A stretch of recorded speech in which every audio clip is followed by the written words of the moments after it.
이른바 조국 사태는 대한민국 여론 지형을 반으로 갈라놓았습니다. 3년을 훌쩍 넘겼는데도 우리 사회에 새겨진 깊은 상처는 아직 완전히 회복되지 않고 있습니다. 무엇 때문인지 김철희 기자가 짚어봤습니다.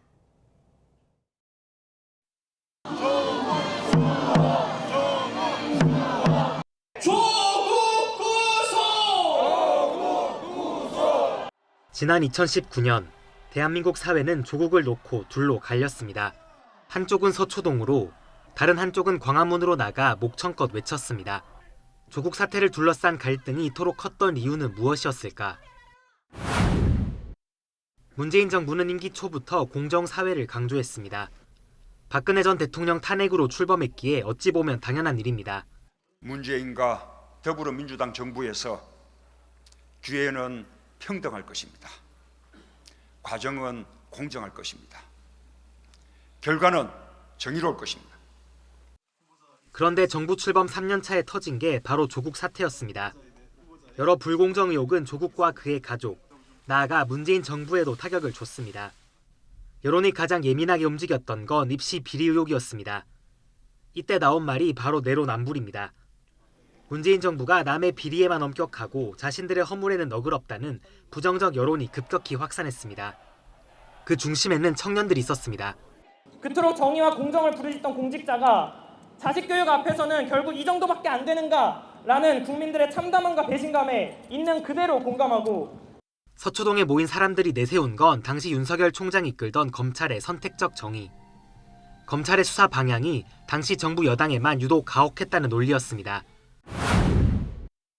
이처럼 문재인 정부 지지자들의 반발이 거셌던 데는 노무현 전 대통령 서거에 대한 트라우마가 영향을 미쳤습니다. 뿌리 깊게 박힌 검찰 불신과 검찰 개혁을 위해 지명된 당시 조국 법무부 장관에 대한 기대가 조국 수호의 흐름을 만들어낸 겁니다.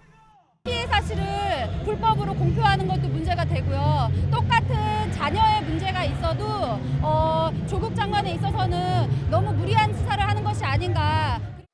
실제 검찰은 장관 후보 인사 청문회 당일 부인 정경심 씨를 기소한 데 이어 11시간에 걸친 압수수색과 이딴 가족 소환으로 조국 일가를 몰아세웠습니다. 검찰 권력의 수사권 남용이라는 주장과 살아있는 권력에 대한 정당한 수사라는 주장이 뒤엉키게 됐습니다. 지난 정부 때 수사권 조정과 공수처로 대표되는 검찰개혁 법안들이 국회 문턱을 넘었는가 하면 고위공직자 범죄수사처 설치 및 운영에 관한 법률 일부 개정 법률안 조안은 가결되었음을 간파합니다. 조국 수사로 정권에 직접 맞섰던 당시 윤석열 검찰총장은 이제 대통령이 됐습니다. 자유민주주의와 시장경제 체제를 기반으로 국민이 진정한 주인인 나라로 재건하고, 김건희 여사와 민주당 이재명 대표 관련 의혹이 제기될 때 언급되는 게 바로 제2의 조국 사태입니다. 만 3년이 훌쩍 지났지만 조국 사태는 여전히 현재 진행형입니다. YTN 김철입니다.